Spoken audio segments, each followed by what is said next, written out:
Hello and welcome to the Tabletop Games blog Digital Eyes episode. Looking back, building that last pottery had been foolhardy. Investing in the rail network would have been much more lucrative and sensible, but you had wanted to compete with your contemporaries. Maybe if you had been more careful and had planned further ahead when you first started out as an entrepreneur, things would have worked out differently. But then, nobody could have predicted the Industrial Revolution to be so transformative as it had been. Yet, overall you had done well and were certainly top Birmingham by Roxley Games. When a game is celebrated as being complex, your first instinct is to be intimidated. It took me a long time to pluck up the courage and suggest to my weekly games group that we should try Birmingham. I felt that over the years we had tackled more and more complex games, and that now we were finally ready to go up to the next level of complexity. Convincing the others actually turned out to be not too difficult, because after having moved our weekly meetings to an online world, we discovered more games on the various platforms and were happy to try out new things, provided that one of us would learn the rules. We had spoken about playing Birmingham for a couple of weeks, but none of us had had the time to learn the rules, ready to teach the others. However, one week it was just the two of us, and we decided we were happy to learn the rules together and just go for it. We intended to teach the third person in our group during our next online games night, so investing half an hour going over rules together seemed a very worthwhile effort. Birmingham, like its sibling Lancashire, which in turn is a reprint of the original Brass, is rules heavy. A large chunk of its complexity comes from the sheer number of rules. The turn order itself is actually relatively simple, consisting of discarding a card and taking an action, then drawing up again, and pretty most of what you do during the game is either build an industry or a network link, but the devil is in the detail, of course. The card you discard defines where you can build and what you can build. There are also things like your network and whether you connected something else to consider. It also matters what resource you produce or consume, because each one works slightly differently.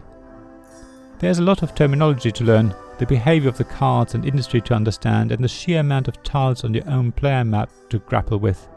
It feels very overwhelming, but the game tries to help you. Birmingham has played over two eras, the canal era and the rail era. Yet on your first game you only want to play the first era so you can ease yourself in. The very first time you play, the canal era alone will probably take as long as playing the whole game once you're a bit more experienced. So don't be put off by the rules complexity. In the end, like with any game, once you've played it once or twice, things start to flow really quickly, and you're starting to get a feeling for where your victory points come from. What felt like exceptions or special circumstances becomes second nature and intuitive. In fact, when I played my third game of Birmingham, I started to play a bit more strategically, even tactically, looking for opportunities that another player created by their actions. After all, the whole game is very much about being very careful about deciding what to build where and when and in what order. If you get it wrong, you can set up an opponent for a huge windfall that will not only give them victory points, but might actually completely ruin your own plans and effectively lose you the game. And that's what makes this game so wonderfully exciting for me. Yet, it's not just the usual player interaction where your actions just ruin someone else's game.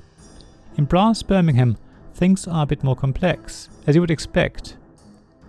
You often build industries that actually benefit another player, giving them coal or iron or beer.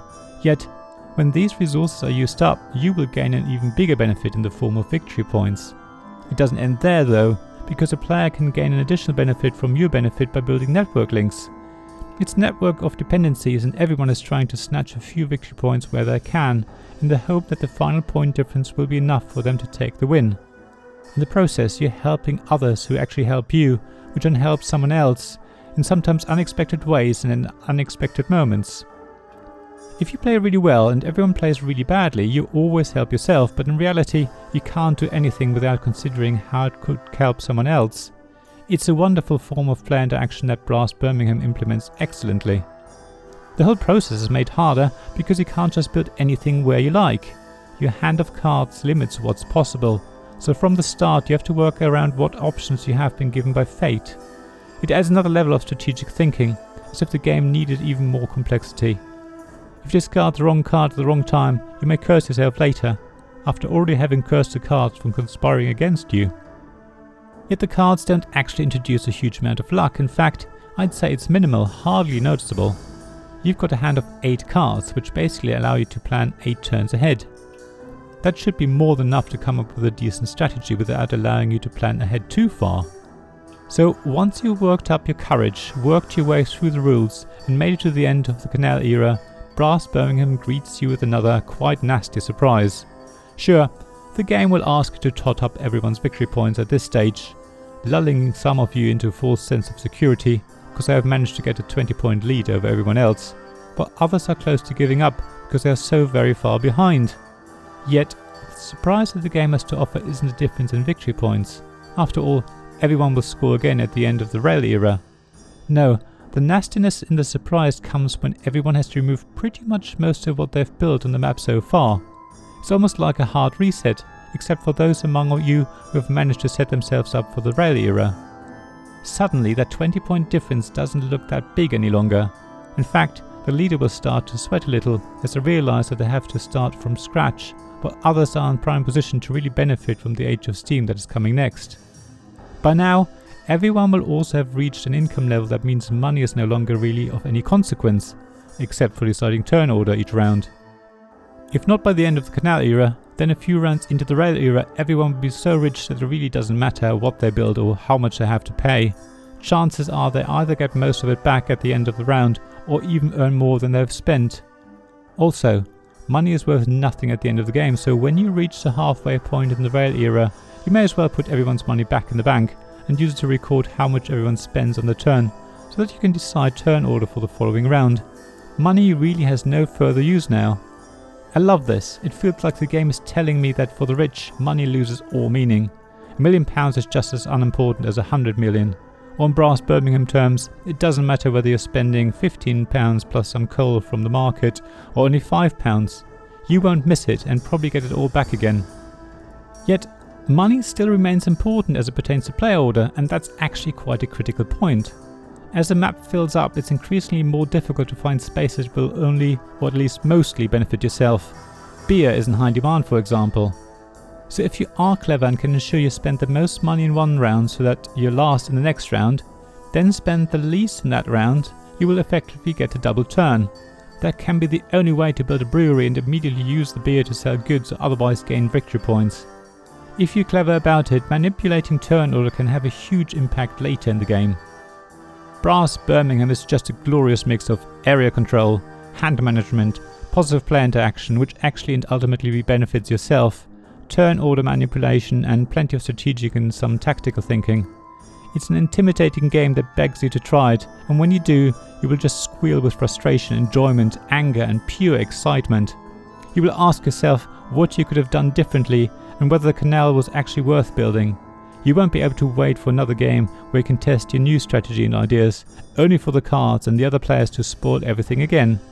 In a word, Brass Birmingham comes highly recommended. Go and buy it now. Thank you for listening to this Tabletop Games blog Digital Eyes podcast. Please check the description below for links mentioned in this episode, as well as to the written version of this article on the blog. If you enjoyed this episode, please subscribe, give us some stars or leave a review. Please also tell your friends about me, and if you want to offer financial support, check out my Patreon and Ko-fi pages, links to which you'll find in the blog at tabletopgamesblog.com. So thank you again for listening, and I hope to see you again soon.